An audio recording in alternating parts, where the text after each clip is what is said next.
Hola gente random, el día 28 de marzo del año 1965, día domingo a las 12:33 del día, comenzó un movimiento telúrico muy fuerte, un terremoto de aproximadamente 7.4, 7.8, que se sintió desde Copiapó hasta Osorno e incluso desde Mendoza hasta Buenos Aires, con un epicentro aquí cerca en La Ligua. Como muchos otros terremotos en la historia de nuestro país, dejó una ola de destrucción y de muerte, pero específicamente en este lugar donde estoy a día de hoy, acá en el ex pueblo minero del Cobre, en la minera El Soldado, todas las personas que fallecieron quedaron sepultadas bajo un manto de tierra, relave y materiales tóxicos. Esta fue su tumba. Bajo nuestros pies están sus tumbas.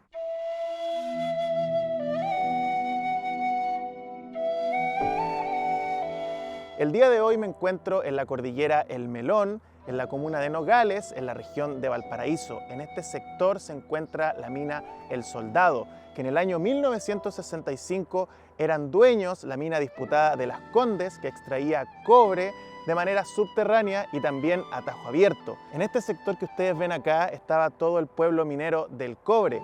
No se sabe exactamente cuántas casas ni cuántos edificios habían, pero se estima que eran aproximadamente 80 casas, otros edificios, escuelas, bodegas y también varios galpones, incluida una capilla.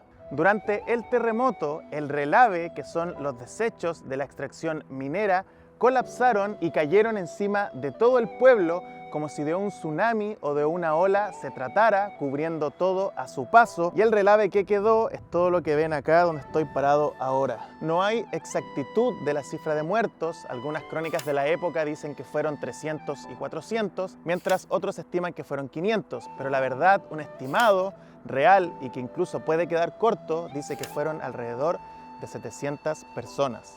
Hay un dato random que saqué de la revista del SMI ICE Chile que estudió esta tragedia y dice que se calcula que la avalancha alcanzó un volumen de 10.000 millones de metros cúbicos, cubriendo una superficie de 8 a 10 kilómetros de largo, entre 200 y 500 metros de ancho, y que este aluvión recorrió 14 kilómetros a una velocidad entre los 35 y 50 kilómetros por hora. Durante los primeros procesos de búsqueda llegó carabineros, bomberos, el ejército, autoridades e incluso los Boy Scouts. Dentro de esa búsqueda incesante empezaron a aparecer los primeros cuerpos que no estaban como cuerpos en sí, sino que estaban con un brazo menos, incluso sin mandíbula, cercenados y destruidos. Ahí se comenzaron a gestionar los primeros ataúdes que eran muy improvisados, simplemente palos pegados y que con letras rojas le colocaban NN, porque en muchos casos no sabían a qué persona correspondía cada cuerpo porque su rostro estaba completamente desfigurado. Se estima que solo fueron encontrados aproximadamente 70 cuerpos,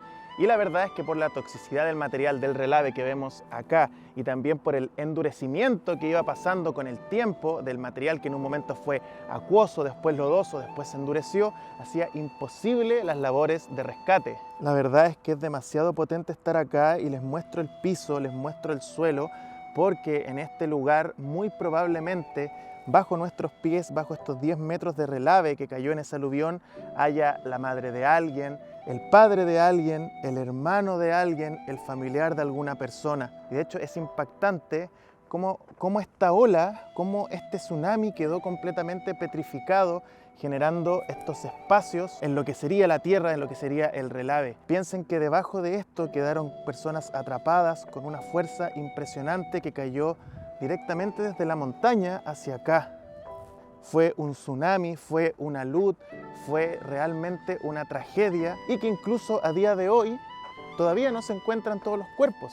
De hecho, si nos pusiéramos a buscar acá, si pudiéramos mágicamente levantar toda la tierra, todo ese relave, encontraríamos a los seres queridos, a los familiares de muchas personas que quedaron acá enterrados. A mí me entra una duda porque quizás el material, la toxicidad del material, haya hecho que las personas quedaran momificadas, o sea, si los sacáramos ahora, 60 años después del hecho, ¿estarían momificadas? ¿Estarían preservadas? ¿Cómo estarían sus cuerpos? ¿Estarían más corroídos? ¿Qué pasaría con su cuerpo? A lo mejor alguien más científico en los comentarios me podría explicar qué pasa con los cuerpos cuando quedan atrapados en esta especie de lodo y en este caso en este relave. Pero sin duda estar caminando, estar contándoles a día de hoy esta historia de lo que ocurrió acá en 1965 y que probablemente esté parado sobre el cadáver de alguien, es muy fuerte. Es muy fuerte saber que un día te levantaste, estabas cocinando en tu casa, aparece un terremoto, sales y le avisas a la gente que hay un terremoto, miras para arriba y viene una luz y te hace desaparecer para siempre. Yo creo que es una de las muertes más difíciles, acompañadas, por ejemplo, de morir ahogado o morir de esta forma como ahogado en una luz. Yo de verdad no se lo desearía a nadie. Aquí pueden ver el tamaño de las olas que quedaron petrificadas en este sector, como si se tratara de una erosión de años, pero no, es una luz que cayó y que hay unos 10 metros bajo nuestros pies y sigue hacia allá aproximadamente unos 2-3 kilómetros. E incluso se dice que encontraron cuerpos entre 2 a 13 kilómetros mucho más allá. Y acá hay que decir que este alud venía con palos, venía con ramas, venía con piedras, y es por eso que el labor de rescate también fue muy complejo, porque muchos de los cadáveres quedaban imposibles de identificar e incluso sin extremidades de su cuerpo. Contaban crónicas de la época que una mamá quedó con los fierros del coche atravesados en su vientre, y algo triste también que encontré fue la foto de una niña, del cadáver de una niña, que decían que era una niña rubia de ojos azules, muy bonita, que era la alegría del campamento y que lamentablemente también falleció rápidamente en esa tragedia. Las fotos, las imágenes, los de los diarios de la época son realmente muy gráficas y relatan, yo creo que de manera fiel, lo que fue ese momento acá en el Cobre, una tragedia de las más fuertes de la historia de Chile. Y un dato random es que las personas que fallecieron acá no tienen un certificado de defunción como tal, no aparecen como fallecidas, sino que aparecen como presuntas desgracias. Y es por eso que por esta tragedia se creó la ley de la muerte presunta, para poder darle finalmente un final a la historia de estas personas que están aquí enterradas, que sabemos que están acá, pero no las podemos rescatar.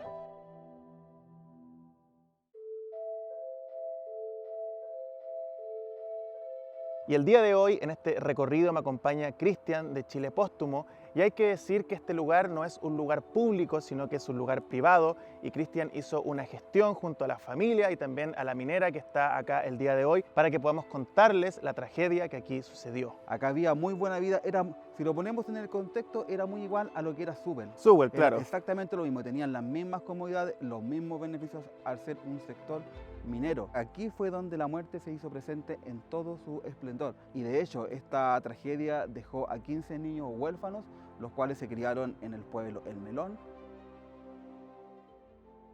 Y ahora llegué a la parte donde podríamos decir que se detuvo un poco este tsunami con el relave. Y lo impresionante es que encontramos vestigios, vamos encontrando todo tipo de artefactos, ya sean como industriales o caseros, como por ejemplo esta tubería, que claramente, como se pueden dar cuenta ahí en la imagen, se dobló y quedó acá tirada con la fuerza que venía bajando toda la luz. A lo largo de todo este bosque hemos ido encontrando pequeños vestigios, ya sea como de tubería o también de tarros, es lo que más hay. También están estos pequeños materiales que tienen la pinta de haber sido como manilla de una cesta o algo así de época, como de mimbre o quizás como de un material de lana, algo parecido. Y también pequeños huesitos que esperemos sean de un animal, muy probablemente.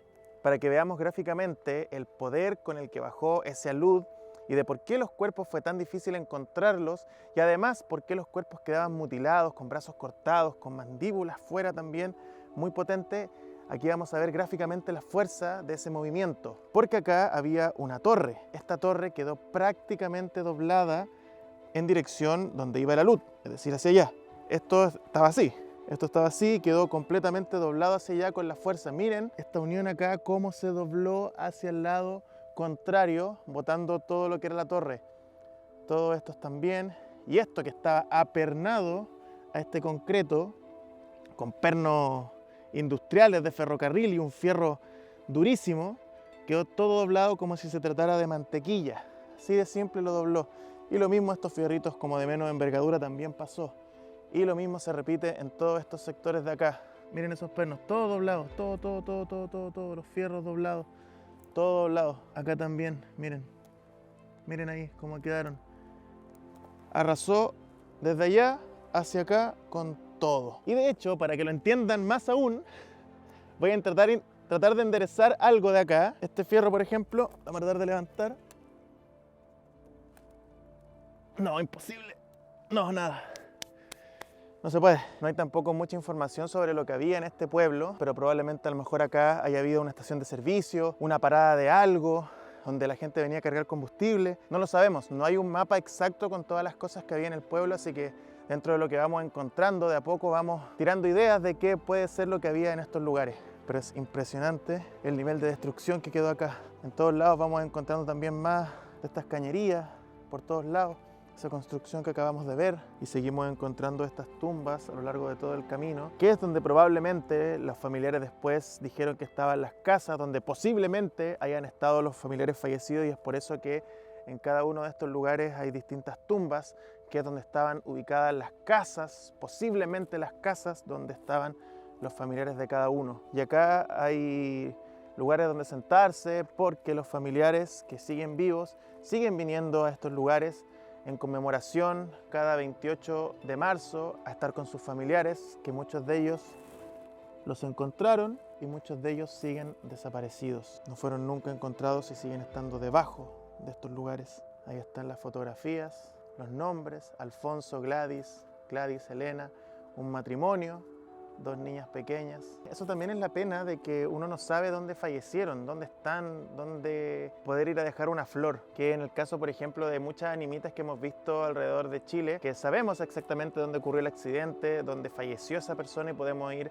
a dejar una flor. Acá estamos suponiendo que ellos estaban en este lugar, en esta casa, porque probablemente sus cuerpos hayan sido arrastrados muchos kilómetros y separados de la familia de Alfonso, de Gladys y de Elena, hayan sido separados por la fuerza de este alud. Pero bueno, a día de hoy estamos acá también para abrazar a los familiares, abrazar a las familias de los que perdieron acá en este pueblo del cobre. Seguimos con las posibles casas de la familia Álvarez del 28 de marzo del 65, que en paz descansen. También para acá siguen apareciendo más cruces a lo largo de todo el bosque. Bueno, acá no hay nombre, no dice nada, está completamente en blanco. Probablemente hayan encontrado un cuerpo en este lugar. Ya casi. Familia Tapia González, que en paz descanse, 1965. Y lo mismo para allá, también hay algunas para el cerro de allá, otras más chiquititas. La de la familia Copina. ¿Y por qué curioso? Porque imagínate, esta señora perdió a sus hermanos en la Segunda Guerra Mundial, ella es de origen italiano. Al llegar acá a vivir en el cobre, luego pierde a sus padres. Es una doble tragedia. Ella ahora todavía se encuentra con vida, no viene mucho porque ella ahora vive en La Serena. Y acá está la bandera italiana que recuerda sus orígenes. Y aquí es donde estaba la casa de esta familia, que lamentablemente están ahora bajo tierra. Y es sobrecogedor porque probablemente estemos caminando encima del cuerpo de algún familiar, de alguna persona que nunca fue encontrado. Entonces eso también me da mucha pena. No es que estemos recorriendo un bosque, sino que lo que estamos pisando acá es relave, ¿no? Esto no es tierra, es relave que cayó y que dejó sepultada a muchas personas. No es un cerro cualquiera, no es el Cerro La Campana, no es el Cerro San Cristóbal. No son esos cerros, no es material, no es tierra de cerro. Acá también otra construcción por este lado. Para allá también se ve claramente un camino que hay que seguir para allá, donde probablemente haya habido, no sé, alguna bodega, algún galpón de algo, pero todo completamente tapado, y se ven ahí todavía en esos montículos parte de la ola que fue tapando todo este sector. Acá se ve todo tapado, todo tapado, todo tapado. Viajar en el tiempo y volver a ese 1965, a ese marzo, principios de abril, a la gente que estaba rescatando acá, haber sido muy fuerte.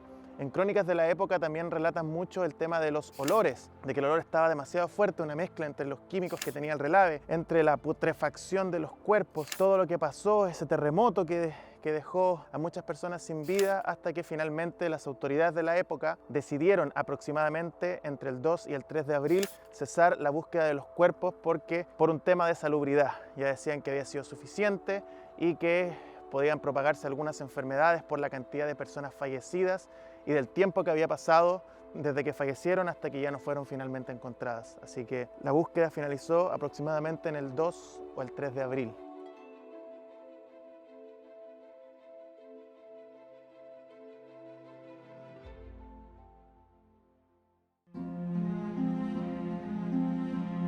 Aquí vemos otra de las cosas más impresionantes que hay en este lugar, es este riel de tren que quedó completamente doblado, como lo hemos ido viendo en todos los lados, pero no sabemos si esta vía estaba acá, no sabemos si esta vía fue arrastrada y enterrada en este lugar, solamente nos deja como testigo la fuerza con la que fue arrastrado y doblado, porque si eso le puede hacer a un fierro que está pensado para resistir mucho, imagínense lo que le puede hacer a un cuerpo humano.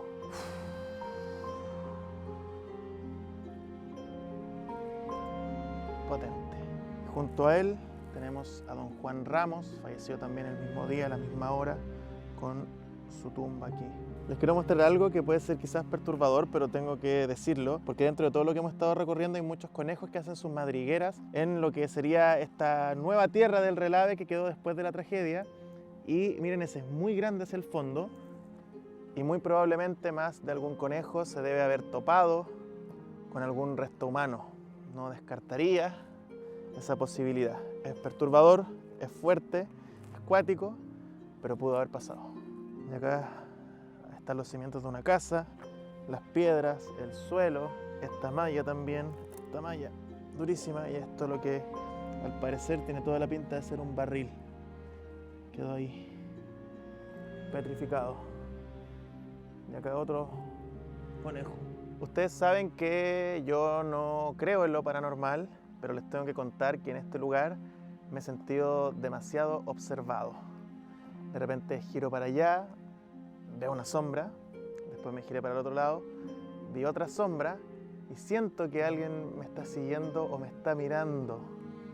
Pero en el buen sentido, no en algo malo, no de que quiera que me vaya, sino que solamente es curioso o curiosa de por qué hay gente acá, del lugar donde no viene nadie casi nunca. Así que esa es la sensación que tengo acá, de que detrás del árbol hay alguien que me está mirando, que observa para dónde voy y que cuando lo miro, se esconde.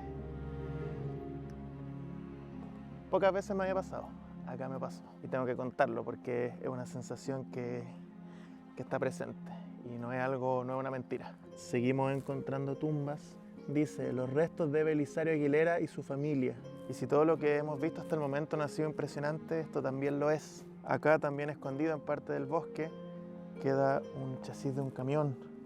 Ahí están los fierros, lo que podría ser su parachoque. Por acá, todos los fierros están también por ese lado. Y acá también está lo que yo presumo puede ser una especie de tanque de benzina de ese camión que estaba estacionado cuando ocurrió la tragedia. Aquí quedó, para siempre, enterrado para la eternidad, siendo un testigo de esa tragedia, siendo un testigo de la pérdida de todas las vidas.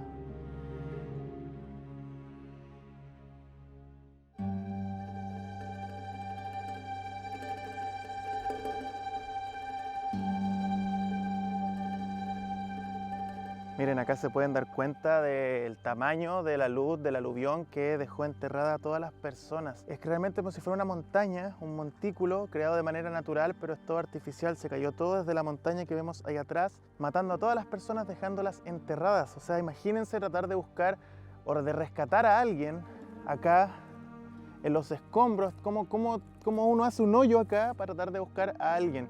Realmente imposible. Incluso crónicas de la época decían que en este montículo de tierra, de escombros, de relave, se escuchaba un burro y ellos lo veían, le veían la cabeza moverse de allá para acá, pero no podían acercarse a salvarlo y finalmente a los 2 días falleció. Imagínense si eso le pasó al pobre burrito, ¿qué le habrá pasado?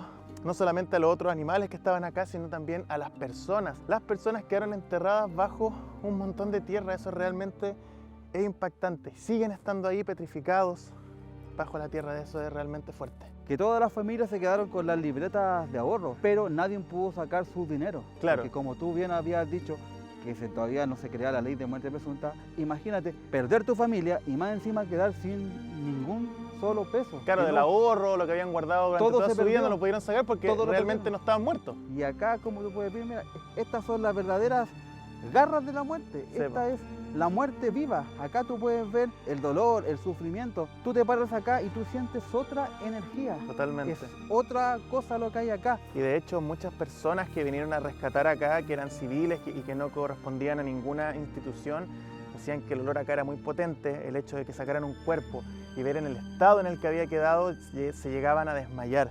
Así que no quiero ni pensar cómo deben haber sido esos días o momentos posteriores de la tragedia. Muy, muy, muy potente. La capilla que vemos acá a día de hoy se salvó realmente de milagro, porque si se pueden dar cuenta, toda la ola, todo el relave quedó justamente acá. Y por obra, podríamos decir, por obra divina, esta capilla se salvó y sigue estando en pie, siendo realmente lo único que queda del pueblo del Cobre del terremoto del año 65. Todos los 28 de marzo de cada año acá se hace una misa, un responso, vienen los familiares a recordar la memoria de las personas que acá fallecieron. Esto es el monumento que es a la memoria de las víctimas del terremoto del 28 del 3 de 1965. Y ese es uno de los monumentos que tenemos acá en el pueblo El Cobre, el que recuerda la vida de todas estas familias que lamentablemente siguen acá sepultadas, ya se cumplieron 60 años. Lamentablemente el pueblo del Cobre pasó al olvido y eso es lo que a mí de manera personal me gustaría que esa capilla que tenemos acá, que en un futuro fuese un museo, que se pudiesen llegar con personas y que supieran con fotos cómo era la vida de ellos acá y cómo vivían y que no sean olvidados. Y en este otro sector hay otro monumento que para mí es muy curioso, ya se van a dar cuenta por qué. Porque si bien es muy similar al otro, tiene su cruz, también su monolito blanco, tiene una base también blanca donde uno puede subir. Acá arriba está la razón y dice lo siguiente: el Club Deportivo Población Blanqueado recuerda a sus ex rivales del Deportivo Saíta caídos en este lugar el 28 de marzo del 65, Santiago 22 del 5 del 66, es decir, un año después. Como se dieron cuenta, en este lugar también había un club de fútbol, como pasa en muchos barrios, en muchas poblaciones obreras también que normalmente llevan el nombre de la empresa a la cual trabajan. Ejemplos hay muchos, pero en este caso se llamaba Club Deportivo Saíta.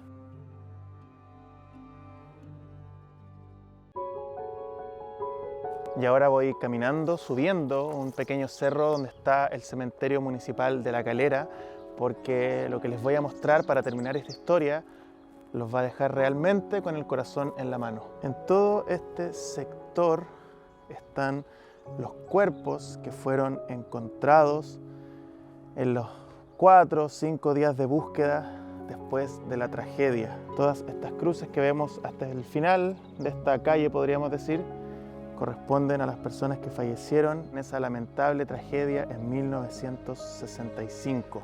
Después de la tragedia, alrededor de 70 cuerpos fueron encontrados. 48 de ellos fueron traídos a este sector acá en el cementerio municipal. Y de esos 48 cuerpos, solo 28 fueron identificados y que son los que a día de hoy tienen nombre. Es por eso que muchas de las tumbas que ustedes ven acá simplemente tienen solamente la cruz y ninguna identificación, pero sí fueron cuerpos encontrados en el sector del pueblo del Cobre donde estuvimos anteriormente. Y es realmente fuerte ver esto porque solamente algunas personas fueron identificadas, como por ejemplo Tomás Salinas y la mayoría de las personas que están en esta línea, Óscar, Elena también, todos fallecidos en el mismo día y en el mismo momento. Pero si nos pasamos a la segunda, tercera, cuarta, quinta fila, ya los nombres empiezan a desaparecer y simplemente hay cruces blancas, tumbas blancas, sin ningún tipo de identificación. Acá tenemos a otra persona que también fue identificada, Santiago Rodríguez. Aquí yacen los restos de Zoila, Torres y así para allá. Si pudiéramos sacar algo positivo y que deja tranquila el alma, es que muchas de las tumbas donde sí hay nombres de personas que fueron reconocidas son visitadas frecuentemente. Muchas de ellas tienen flores, tienen regalos, están limpias y este es un sector central dentro del cementerio que es bien cuidado también por la administración del cementerio y de hecho en este mismo año, en marzo, en la conmemoración de la tragedia fueron nuevamente pintados. Entonces hay un interés por parte de las familias de mantener la memoria viva de las personas que fallecieron en ese lugar. Y aquí vemos este monolito que dice a la memoria de las víctimas del terremoto del 28 de marzo de 1965. Sin duda, una historia muy potente, una historia que sobrecoge, una historia que está presente y que hoy se las conté para que la memoria de las personas, de las familias, de los familiares, de los cercanos, siga viva a través de estos videos. Desde acá, desde el Cementerio Municipal de La Calera, en un lugar de recogimiento, en un lugar para estar en paz, en un lugar donde descansan algunas de las muchas víctimas de esa tragedia, yo me despido y les dejo un video acá y otro acá para que sigan viendo. Nos vemos, que estén bien. Chao, chao.